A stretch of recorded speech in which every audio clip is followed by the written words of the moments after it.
Interesting.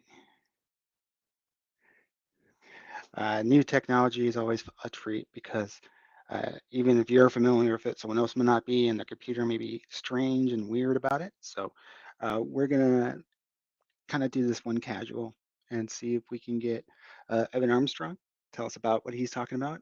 First, I'll talk about what I'm talking about. Um, so my name is Peter Swim. If you're following me on channels you've already subscribed to, you know who I am, but I'm a conversational AI expert, and I've worked for 30 years in tech. And usually people roll their eyes at that, but I think my experience is a lot different from other people in tech, where I've worked in many, many different companies and different verticals. And the common thing I see is people. And people in technology are super important for getting work done. And in this age, especially the age of Gen AI and ChatGPT and Claude and all the coding agents, there's a lot of uncertainty about what is the future of humans and work. And to me, these things are destined to fail because people won't be able to do things without people to enjoy them. And so while we're working and getting chat going with Evan, we need to kind of understand the implications of tools and technologies. So let me see. Let me go check in on Evan, see if he is stuck. Getting back in.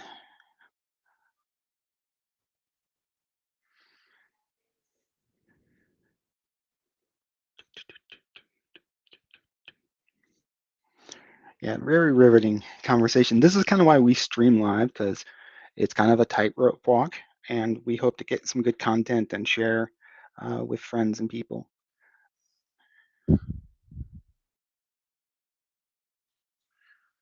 Hmm.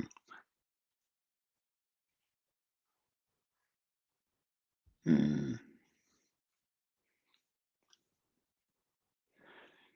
And if we can't get Evan going on this, we'll probably switch over to Zoom. It shouldn't interrupt the stream, but you know.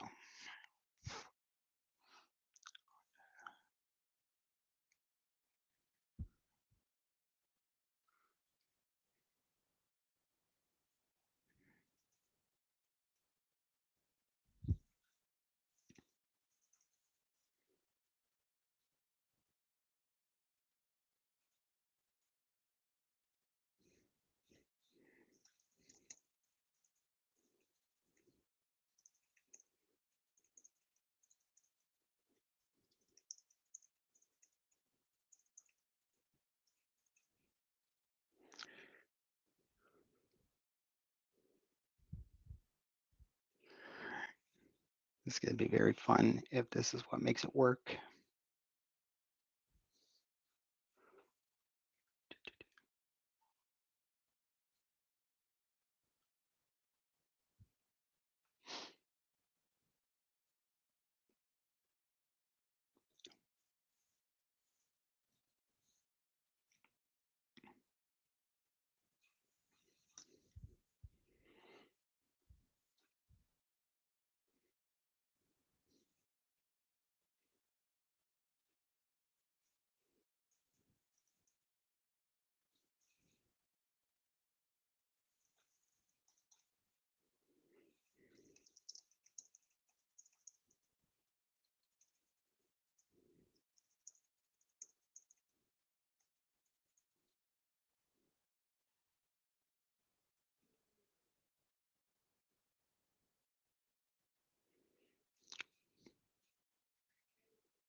And right, we're going to send that to Evan and see if that helps get him in. In the meantime,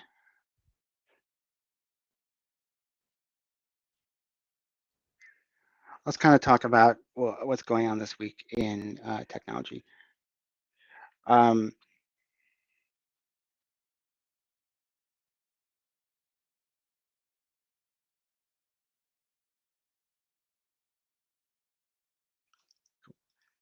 There we go.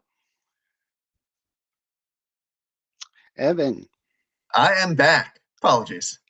No problem. That's what live shows are all about is the stage patter. The bass player has to tell the story about getting to the gig while the drummer faces the Yep, and as fixes long the as nobody gets arrested on the way there, or Yeah. and these Right, technical right. difficulties. I actually Yeah. did have that happen once. A bandmate of mine got pulled over on the way to a show with mine. I mean, usually you should get arrested after the gig. That's when it's the best of both That's how worlds. you know it was a success. Yeah. Um, we are going to talk today. First of all, Evan, welcome to Opt-in. Uh, I introduced myself already, and you know who I am already. Why don't you take a minute and just talk about what you do, and you don't have to mention the company if you want to or not, but kind of talk about your business and what you do as a living and where that intersects with people and technology. Of course. So, Evan Armstrong, it's great to be here. I appreciate the time. So, I've worked predominantly in the insurance industry in one way or another for over a decade now. My current role that is helping my clients who are business owners manage their group health plans. So obviously, the administration of any large health plan or insurance coverage for an employer is something where we're constantly coming into battling technology and all of the quote unquote improvements that have come about in the last decade or so. So yeah, certainly a lot of things that I could rant about there. Well, and also there's so many things outside of your control. Like normally when you deliver a product, the government won't drop a 30% price increase on you next week, which I just went to open enrollment for my health provider, and I'm just like, oh yeah, politics exist. Yeah, exactly. So I mean, And for most of my clients, that is second or third line item on the P&L. And it's not, to your point, it's something that one is for any employer over 50 eligible employees, it's legally required that they offer this. I'm not sure how familiar you are with the history uh, of health a, insurance, but a bit, but it really came tell, about as an accident that employers are predominantly the way that people access health insurance in this country. So that's a bit of a historical quirk even by itself. And I think, most employers treat it as something I shouldn't say most. Now, most of the companies that I work with are more than happy to provide great benefits to their employees. That's, been a long-standing way that employers compete with each other outside of, straight salary. But I will say that the frustration and the amount of time, resources that go into managing, administering these plans, all of the legal responsibilities that are on employers in being the plan sponsor, is something that I've seen it weigh down a lot of businesses. That's for sure. and I've worked for some big employers whose healthcare plans are bigger than Medicare in some states, Mhm. and yeah, they're just not prepared for that the human capital of driving such a program. And it's funny, like I've had job opportunities where I'm like, well, it depends on the package. Like you can pay me less if the package is really good, and they don't know their health plan. It's like, well, you tout it as when I applied, shouldn't you know like what you're giving me? So I think there's like a lot of disconnect of like they know it's a perk and they know they have to do it, but they don't understand the connection between what I'm willing to work for you for and what I get. And a lot of people don't know it for themselves either, right? Because most people are healthy and happy, and then one day they get the diagnosis, and then they find out how the system works. So how Yeah. does that kind of change your discussions with clients when you're kind of talking about things? I will say the biggest point that you hinted at there is that so you have the employer who's the plan sponsor, right? They're the one who's paying the bill every month. They're taking some employee deductions in order to do so. But if you ask them how the medical plan works, right? Even after Price Transparency, Consolidated Appropriations Act in recent years, if you ask your employer, the plan sponsor, what happens if I break my leg if I go with this medical plan? They'll say, I have no idea how much that will cost you, right? This is your deductible. I can tell you that. I can tell you what your max out of pocket is. But honestly, no way of possibly assessing that. If you go to your provider, if you go to a physician, an emergency room, and ask them, how much will this cost me? They will also have no idea. If you call your insurance company and ask me, how much will this cost me? Oftentimes, they also will have no idea. So, obviously we end up as the intermediary between all of those parties in trying to assess that. And quite frankly, it's still not. Now, there are plenty of reasons for this. Obviously, there's a lot of variables depending on whatever ICD codes are used in the treatment of said broken leg. But I do think that there's a certain level of, and I think it's everybody's perception, especially mine in the industry, that there's malice might be a strong word, but that the system is intentionally complex. There are some reasons why it is, of course, inherently complex, and some reasons why it behooves an insurance carrier in this case to have these things be, a little hard to figure out for the Right. average person, even for somebody who works in the industry. So I guess like when you're talking to clients, there's like the lines of, okay, here's what we have to do, right? And here's what we want to do. That's the identity as our company and our ethics and all that. And then there's the reality of what we can do, right? And how does that kind of balance out in the decisions people make when they're choosing between things? Often Yeah. two bad choices, right? So No, it is. I will say the most difficult point is when you do see an employer who wants to provide everything that they can for their employees and subsidize at as higher rate as they deem possible, or financially responsible on their end, and seeing them come up against. So I worked with a group that's located in Virginia. They have about 100 employees. They do amazing work as an organization. I won't get into what industry they're in, but they saw a 40% increase from their insurance carrier because there were about 3 children, so dependents of employees on the plan, who were on these life-saving medications that cost anywhere from $20,000 to $45,000 a month. So this organization was about to see a $1.5 million increase in their annual spend to insure their employees. Now, obviously, they want to do what they can for their employees. They want their employees, who are all highly compensated individuals in a competitive industry, to feel as though they're being taken care of. But as a business, they would quite literally bankrupt themselves were they to keep these benefits cost effective for employees. mm, So, obviously our role was to come in. We were able to find a solution through somewhat of a newer program that did end up saving them about more than $1.5 million annually. So that was wonderful. That actually worked.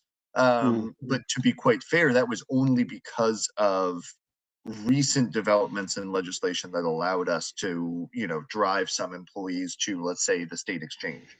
And so, employers end up in this impossible position of trying to balance all of these things. I will say predominantly their goal is to keep employees happy. mm, And then there's, of course, a marketing aspect to it. right. There are ways that you can, we often, I think, as consumers, evaluate something like a health plan by looking at the strict numbers, right? Like, what's the deductible? What's my max out of pocket? Those are the hard, concrete figures that somebody can look at. There are a lot of other cases where, 80% of the people really only use 20% of the benefits, and that's going to, their regular PCP visit. That's, if 90% of your employees, if they use your health plan, that's what they're doing. They're going for their regular, annual checkup. Hopefully they're doing at least that. And so tailoring some of these offerings so that we're covering those most used items better, but then you get a drop off. It's essentially an inverse of a catastrophic coverage, right? So Mm, the benefits you're actually using, you don't pay that much for. And that's not to say that, should you have a serious illness, it'll bankrupt you, but there is a certain calculated risk exchange there. right. Something's only as risky as it is likely to happen. Yeah, and I think like business owners also have kind of a rock and hard place situation where you want to be transparent, but then there's also patient privacy, and you don't want to say, "Oh yeah, Bill from accounting had to go have the big C word, and so now our insurance premiums went up 20%," right? And so, and I think people kind of expect, like if work is a family, that the parents suck it up and just like make it happen without making the whole family pay the price. Where do you see like the role of a facilitator like you of like informing them, like, yeah, there's no way around it. People use the benefits you offered, and because of that, your premiums are going up. How would you convey that message?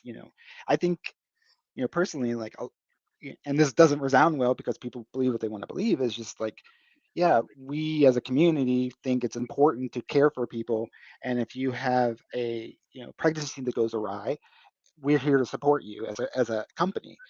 And but they don't, they want to, like, they don't want to get into HIPAA, and they don't want to, so they try to do everything and they please no one. So what would you kind of suggest for people who are kind of find themselves in their situation where it's like, yeah, I mean, I don't want I don't want my HR head to have to sell her house, to pay a medical Yeah. bill, but also like I can't afford to buy her house, so what do we do? Now, so you hinted at a few different things there. First off, what I think is a much larger problem outside of even health insurance is the amount of our data that's out there. And the transparency of that and who can actually access it. So I've gotten concerns from even individual employees at organizations saying like, oh, does the insurance carrier know X about my treatment or anything like that. Now, obviously, the organization that's processing all of your medical claims has access to all of your medical claims. They don't have access to your charts or the doctor's notes necessarily, but there is actually a huge, a very wide variety in the extent to which your information is accessible depending on the style of insurance plan that you're covered under. So if your data is key when it comes to negotiating or having power in any situation. So, and I think most people would be surprised to learn that for smaller organizations, let's say under 100 eligible employees, if you're with any insurance carrier, they will not generally tell you anything about claims. So Hmm. you will have zero access to, oh, we got a 40% increase. That's because of your population. And you say, why? Does somebody have cancer? They say, nope, we won't tell you. If you're Yeah. with a larger organization, they'll start to give you high claimant info. So they'll say, okay, here are your 5 employees who exceeded $100,000 in claims for this year. Hmm. And they may even give you a particular diagnosis associated with those claims or the prescriptions. If you're on a self-funded plan, which we don't need to get into, the difference there, but that's predominantly employers over 250 employees. And especially 1,000 and over, that's what 90% of those individuals would be covered under.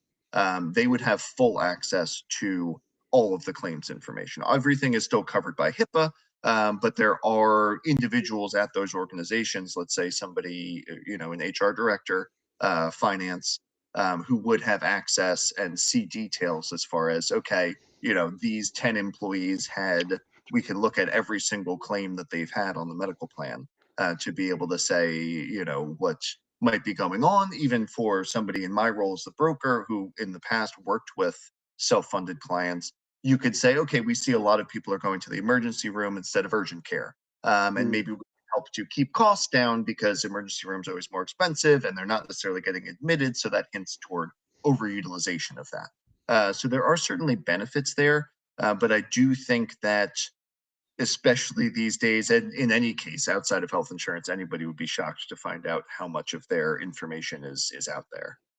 Yeah. I mean, I think also like it's a customer service thing. Like, I personally like going to urgent care better in the emergency room because I know it won't take 5 hours to be triaged into something, right? And so, like, if you're informing people, like, yeah, if you have a little burn or cut or you're not afraid, go to the cheapest, best option for you. But on the converse side, like, if you feel like you're having a stroke, you should go to the care, because they're just going to send you to the emergency room anyways, right? And so it's hard to, like, it's a informative process, but it's just kind of like uh, keeping your company aware and hydrated. And if you say like, well, we had a few high value things that caused our insurance to go up, and everyone knows that Evan A had a medical situation, was out for a couple of weeks, it'd be like, oh, it's Evan's fault. And so that is really kind of bad for culture, company culture, don't you think? I mean, it is tough. I will say that yes, from the outside, that certainly sounds. I've not once witnessed somebody in a position of making those decisions at an employer single out an employee in a negative way. I will say, predominantly it is done with, if anything, that that's directed at, because I think most people realize, obviously, it is not that employee's fault for No. having some chronic condition. It is the fault of, I mean, there's a number of things that you can point fingers at there. But yes, the high cost of medical care in the United States is certainly not fall on the Yeah. individual. That's the one Right. thing that you could definitely say. Yeah. And so I wouldn't say that I wouldn't necessarily agree that it's bad for company culture, but I would say that systemically having a system where a business has to administer these products at all does have a lot of downsides to it. And predominantly that can be the weight that's put on the organization and having to Mm. manage this. Not only might this employer be trying to help an employee, right? You have a high value employee who you realize was diagnosed with cancer. And Mm. I just recently had a client reach out saying, we know that they're going to start going through radiation and chemo. How can we support them? How Mm. can, what policies do we have in place to be able to still provide them an income while they're working as much as they can and undergoing treatment? And so, this is an organization that does great work and has a large amount of employees. And they could certainly be focusing their energy just on how to support that employee, Mm. not how do we, manage their benefits package to ensure that their claims aren't denied, let's say. Yeah. Yeah. That additional burden to be placed on not just the employer as some monolith entity, but as it's an actual human being sitting there in the HR department saying like, "Oh my God, I'm worried about her," and Yeah. that moral burden, I would say, I find to personally, I feel that's more of the issue here. Mm. Mm. Yeah. And like, kind of like so on the technology angle, I think there's like a question of hydration of everyone. Like, if people just need to know what their benefits are and what the value they're getting, and if you have a choice, what is the impact of the choices? Like, I have a very high co-insurance deductible HSA based plan right now, and it took a Mhm. lot of convincing of my wife. Like, okay, it stinks in months 1 through 5, but 6 through 12, we're off to the races, because a lot of stuff feels there's things that feel like a bargain and they're not. And when it comes to your healthcare, some people say maybe I don't need to pay for my metformin for a few weeks until my deductible kicks in, and Yeah. you don't want to compound financial budgeting with health decisions, right? So how do we improve that kind of communication and turn it into like a one cool trick so everyone kind of understands, like, these are the hoops, but you can make the hoops work for you if you can plan a little bit. Mhm. Now, I will say there are both a lot of misconceptions that I see amongst the general public around the benefits of, let's say you mentioned an HSA plan or how to, get the most out of your benefits. There has been a lot of literature on this and, how to negotiate a hospital bill or how to negotiate with a, private practice, might be your primary care physician in some cases. Um, but more broadly, I think that employers are as they're, employers are starting to catch on that having your second or third line item on your P&L increase, yeah, an average of 10 to 15% year over year is simply unsustainable. Mm. And so I do think that as while the individuals, of course, seeking care have much more of a kind of direct stake in a lot of these things, it's the leverage there is really with who is the plan sponsor here, who's the one paying the bill every month. And I am seeing a trend there where employers are starting to realize like, wait, I'm not just going to give X insurance carrier $100,000 every month just to have them increase it on me next year. So they're looking for better ways. There are, even just in the time that I've been in the industry, I will say things have changed a lot. Mm. A number of now whether I mentioned earlier, the state exchange, or as most people might know it, like ACA, Obamacare programs. Um, those. So one of the first questions I remember when you take, of course, you have a state licensing to work in my role. And one of the first questions on the test that you take to get licensed was talking about, vague principles of insurance and the law of large numbers, right? The more individuals you have, the more you're kind of stabilizing risk.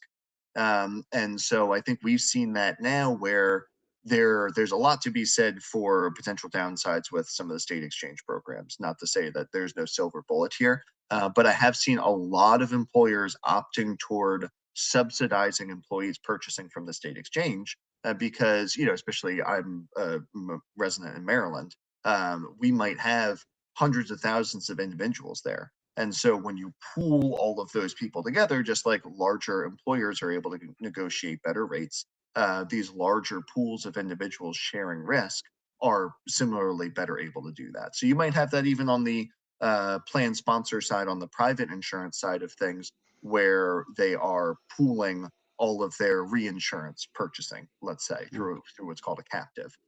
So we're moving in the trend of having more systems where we're sharing risk with a broader number of people. And that certainly keeps volatility down and helps to keep things a little bit more stable. And obviously there's more negotiating power there. So I am seeing that trend, and it is good to see. Now, from the individual perspective, though, you oftentimes might not even know whether or not the health plan you're enrolled in is a part of a captive or anything like that. So that's why I say, as much as I do personally wish the individual had more power in this situation, I see that change coming about predominantly because employers are going to get tired of being told that now they have to spend an extra $1 million next year to provide. Yeah. I mean, where is the GoFundMe for corporations? Well, I mean, that you mentioning GoFundMe is like, don't even, the extent to which that is, the predominant way to pay for medical bills in the U.S. is absolutely terrifying. And I will say, there's a perception that I've of course seen that somebody who works in my role or in the industry, insurance industry in general, is there's a certain perception of having drank the Kool-Aid. But I will say, in my like I often, we're like the attorney for our clients. That's like saying, does a criminal defense attorney absolutely love whatever state legal code they're fighting against? It's kind of the exact opposite of that. Like, I think people who work in the insurance industry are the ones most likely to understand the ways in which it's might have current failings. Yeah, and with that, we're going to have to end our time for today. Evan, where can people find more information, either about you or resources to help with topics like this?